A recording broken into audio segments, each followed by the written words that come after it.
শোভাযাত্রা তো হচ্ছে আমরা আমরা টার্গেট করছি 200 মিউজিশিয়ান জয়েন করবেন। এটা আমি নিশ্চিত এই আহ্বান শোনার পরে ঢাকা এবং আশেপাশের অনেক ইয়াং মিউজিশিয়ানস আছে, তারা নিজ উদ্যোগে জয়েন করবেন একটা প্যালেস্টিনিয়ান ফ্ল্যাগ এবং একটা গিটার নিয়ে বা তালের যন্ত্র নিয়ে। আমরা তো চাই এটা 500 ছাড়িয়ে যাক ওদের অংশগ্রহণ মিউজিশিয়ানদের। এই নববর্ষে আপনাকে বা আমাদেরকে প্যালেস্টাইনে যে ঘটনাটা ঘটছে তার প্রতিবাদ করে প্যালেস্টাইনের যেন শান্তি ফিরে আসে, এই কামনাটাও আমাদের করতে হবে। তাহলেই বোঝা হবে যে আমরা অন্যের জন্য ভাবছি।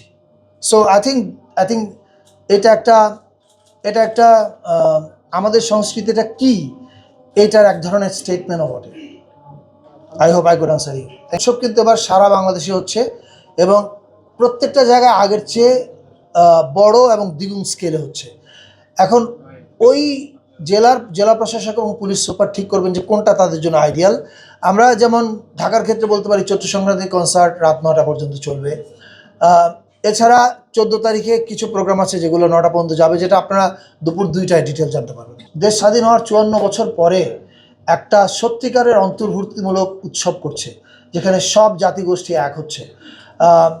এইটা এই মুহূর্তটাকে আমি মনে করি যে স্মরণীয় করে রাখার জন্য বেসরকারি টিভি চ্যানেলগুলোর অনেক ভূমিকা আছে এবং আমি বিশ্বাস করি তারা সেটা রাখবে। শিল্পকলার ইতিহাসে ঈদ এবং পহেলা বৈশাখ নিয়ে এত বড় স্কেলের এবং এত বেশি প্রোগ্রাম শিল্পকলা এর আগে করেনি। শুধু প্রোগ্রাম করে না, জাস্ট নাম্বার না, প্রোগ্রামগুলোর পিছনে থটফুলনেস যদি দেখেন তাহলে দেখবেন যে দিস আর ভেরি ইনোভেটিভ। অভিভাবকহীন একটা শিল্পকলা এই ধরনের প্রোগ্রাম করতে পারে না, ফলে তারা যথেষ্ট সক্ষমতা পরিচয় দিচ্ছে শিল্পকলায় যারা কাজ করছেন এবং আমি তাদের সবাইকে এই সুযোগে ধন্যবাদ জানাতে চাই। এটা সময় হলে আমরা দেখব কখন করা যায়। আর শোভাযাত্রার নামের ব্যাপারে বলেছি, এটা ঢাকা বিশ্ববিদ্যালয় 10 তারিখে প্রেস কনফারেন্স করে জানাবে। এটা কি কালকে আমরা প্রেস কনফারেন্সে বলেছি যে নিরাপত্তা বিষয়টা স্বরাষ্ট্র মন্ত্রণালয় দেখছে এবং তারা ওই অনুযায়ী ব্যবস্থা নেবে যদি কোনো শঙ্কা মনে করে। আর কোনো নতুন প্রশ্ন না থাকলে আমরা তাহলে শেষ করব।